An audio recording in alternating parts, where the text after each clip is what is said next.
Welcome to the Greater Irvine Chamber Business Insights podcast series, where we address challenges and ideas for early-stage and entrepreneurial business leaders. Your host today is Dave Coffaro, Interim President and CEO of the Greater Irvine Chamber. Hello, folks, and welcome to the Greater Irvine Chamber podcast series. And so I'm going to start out with philosophy today. Socrates said that the only true wisdom is in knowing that you know nothing. And if this is true, then I must be really wise, because when it comes to the regulatory, compliance, and legal dimensions of human resource management, I often feel like I know absolutely nothing.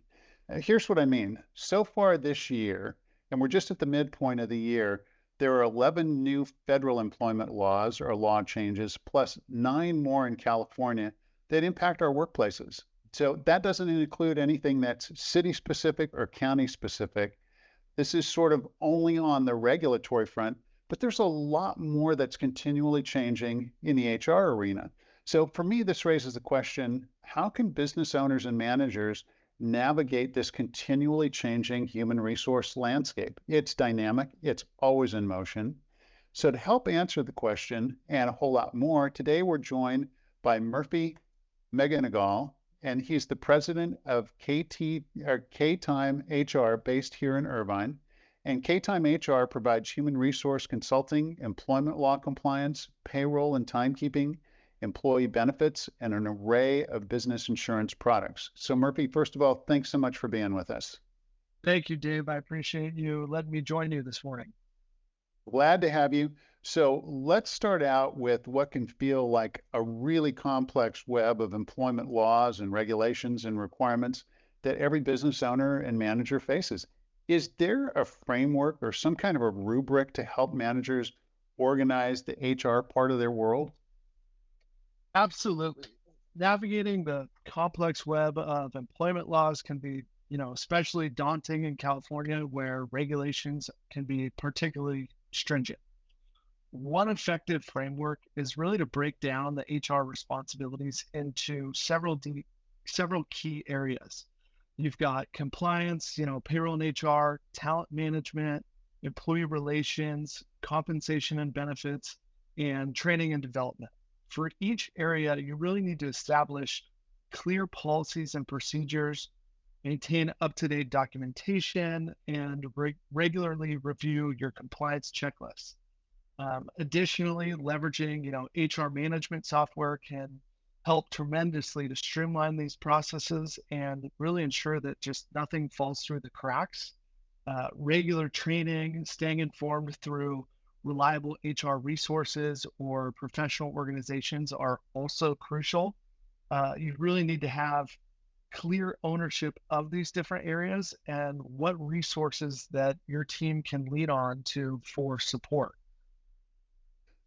I love the list that you gave us. It's a great way to sort of distill and categorize all the things that are always going on. But if you just take even just one of them, just the compliance one, there's so much there. So with the frequency of legal and regulatory changes, how can managers stay in tune with what's required of them? That is a good question. I mean, staying current, with all the legal and regulatory changes today, it's, indeed challenging. We continue to see, new legal interpretations and changes now on a monthly basis. This used to be, once, twice a year. January 1st, you'd have some changes, and everything just continues to accelerate. One of the things managers can subscribe to are updates from trusted sources, such as you've got the California Department of Industrial Relations, the Society for Human Resource Management, or numerous, industry-specific newsletters out there. It's also beneficial, attending HR seminars, webinars, as well as your local HR association meetings. It's also, very helpful to develop a relationship with legal counsel or a local or California-specific HR consultant who can provide you with proactive advice and updates tailored just to your specific business needs. It's important that managers have more than just, one source to stay in tune with the changes going on today. if their organization doesn't have an internal team dedicated to compliance, which unfortunately most smaller organizations do not, it's more important than ever that they have resources available to them to help manage this environment and keep them up to date with the required changes that they'll need to make. That idea of being connected with an expert, I think, is so valuable because, for most of us small business people, we know what we're really good at, and the things that we're not so good at, we have to turn to somebody who is. So that's an actionable step that we can all take. What are some of the most common challenges that you see managers facing when it comes to compliance with the regulatory requirements? Yeah, managers, really, they often struggle with just keeping up with the rapid pace of the changes and really trying to understand how these laws apply to their specific operations, uh, especially while they're also actually trying to manage, whatever their organization's central focus is. It can become, a little distracting trying to focus so much on one area when you've got a whole other job to do and all these different hats you're wearing. Uh, Misclassification of employees, inadequate documentation, failure to maintain updated policies are all frequent issues that we're seeing. Additionally, navigating the complexities of wage and hour laws now, especially with regard to overtime, meal break penalties, regular rate of pay when you incorporate it into overtime. These all pose significant challenges for managers. Effective communication and training for, both your management team as well as employees are crucial just to overcome these challenges. It's also imperative that they have, systems in place and a support team in order to easily identify and correct these issues, especially related to changes in wage and hour compliance. There's, every month there's a new interpretation of how you need to pay your employees in order to do it correctly.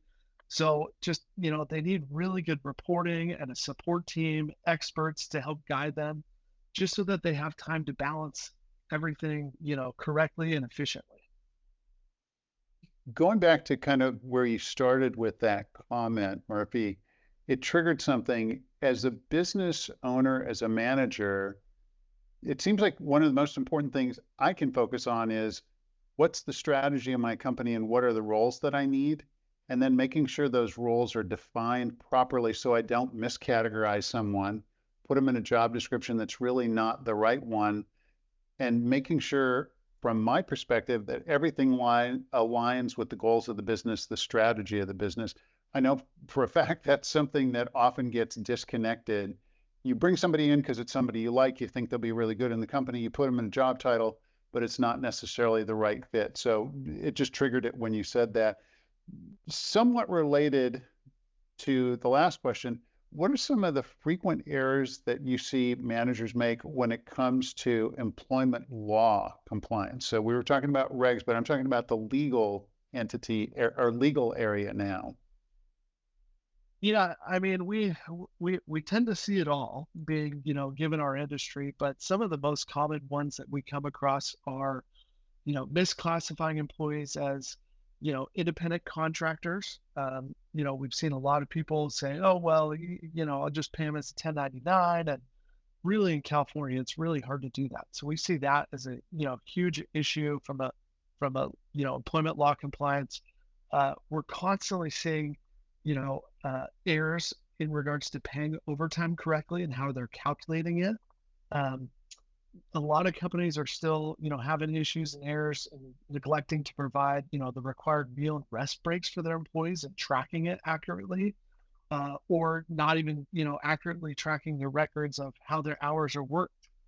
We see companies out there with paper timesheets or open timesheets that allow employees to just fill in their time. And, unfortunately today, if somebody looks at that, if there is an issue, they're going to say there's no way it's possible for an employee to get there and start working at 8 a.m. every single day. It's just not possible.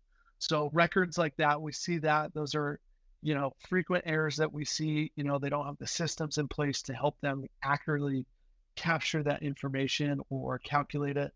Additionally, we're seeing inadequate handling of employee terminations, especially related to documentation, and insufficient, anti-harassment or harassment prevention training, which is also leading to a lot of compliance issues. Um, Regular audits and training can help mitigate some of these errors. Um, you know, One of the most common responses we hear is, my friend said I could do it this way. And whenever you're seeking guidance, it is extremely important to make sure that you're getting, consultative guidance and the correct information from someone who's got an experience and this is what they do. And they've got a team behind them. When you were talking about the manual tracking, it reminded me of one of my first jobs was as a bank teller, and you had to sign in, but you couldn't exceed your 480 minutes. You had to manually sign in. And so to make sure you started exactly on time, the manager would say, be here 10 minutes early, but don't sign in until exactly 8 o'clock. I think those days are gone, but the memories. So when you don't do things the right way, what are some of the penalties and risks, even with unintentional non-compliance? Yeah, regardless, unfortunately, if it's unintentional or intentional, our current system does not look at it differently. The same way it's out of compliance. And any sort of non-compliance can result in, there's significant penalties. You've got fines from regulatory agencies, back pay, as well as damages to the employee and penalties on top of it. It can also lead to lawsuits, which can be extremely costly and time consuming, especially if it becomes a PAGA claim or even a class action. Uh, Beyond financial penalties, noncompliance can damage the company's reputation, which can ultimately impact revenue as well as employee morale and even your ability to recruit top talent. Employers frequently are reaching out to us after they've received a notice from a regulatory entity for noncompliance. It's essential to conduct those regular compliance audits, seek expert advice to avoid these risks before they become a bigger issue. You want to make sure that you're taking a look, you're getting a third party to review all of your policies, procedures. How are you doing? Your payroll, your time and attendance, are you doing it correctly? So that you have the opportunity to get ahead of these issues before they, become really big issues. And you just want to make sure you have, resources at your disposal to help you identify these issues, not just a single person in your office that's expected to wear 30 different hats. Right, right. Are there trends that you're seeing in terms of employee litigation these days? Yeah, there are several notable trends. We're continuing to see an increase in wage and hour lawsuits. Those just continue to, trend up and up, especially in California, particularly around issues like, unpaid overtime, unpaid meal breaks, depending, if they're full time and they're not taking their lunch period before a certain time of the day or a certain number of hours worked. Those continue to come up, and those even tie in directly to how are you calculating and tracking their time. We're also seeing, a big rise related to employee classification now. It seems like, for years, a lot of people were just being paid as exempt. You didn't have to track their time. They weren't eligible for overtime. And as you go in and start looking at what are their job duties, their classification, are they really managing employees or what is their role? There's a lot of people out there that technically should not be listed as exempt and should be non-exempt, meaning they're eligible for, overtime. You've got to track their meal periods, and so forth. Same thing with independent contractors, especially starting in 2020. California's really started cracking down on 1099s in the state. Part of that is there's payroll taxes. And, over the years, we've had a lot of unemployment claims paid out. And so they want to make sure that, everyone's eligible and that people are classified correctly and aren't just being paid as independent contractors. We're also seeing a lot of, somewhat new on the litigation front related to timely payment of wages. Mm. Making sure that employees are receiving their pay timely. They've got a set payroll calendar with set pay dates. They're in the correct frequency. A lot of people we see are paying their employees monthly, and there's specific rules on how frequently and when an employee has to be paid. So we're starting to see some, litigation on that front come up, which is somewhat new. Um, Another big area is discrimination and harassment claims. Those, continue to be prevalent, particularly as, awareness and reporting mechanisms improve out there, and these, different regulatory agencies start to take a look at some of those items, especially as they've changed a lot of the compliance rules related to discrimination and harassment in the workplace. So again, I mean, I know I sound like a broken drum here, or broken record, but it's important to stay proactive in addressing these issues. With training, policy updates, you need ironclad documentation and open communication are all things that are vital. It's really not a matter of if, it's a matter of when.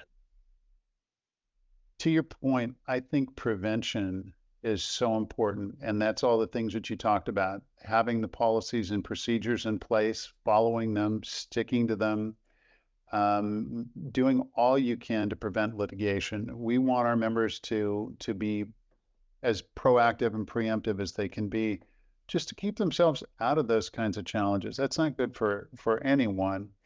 In a way, it kind of reminds me of a conversation I had with a member who's a restaurateur.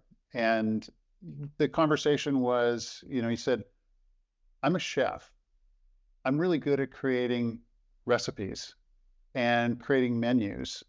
I'm not really good at a lot of the other stuff. I don't like doing the other stuff. So that kind of leads to this whole area that has grown a lot lately, but that's the outsourced HR partner. So Murphy, what are some of the key decision points that managers might consider when they're contemplating working with an outsourced HR partner? And what are the most important characteristics to think about when you're exploring an HR partner?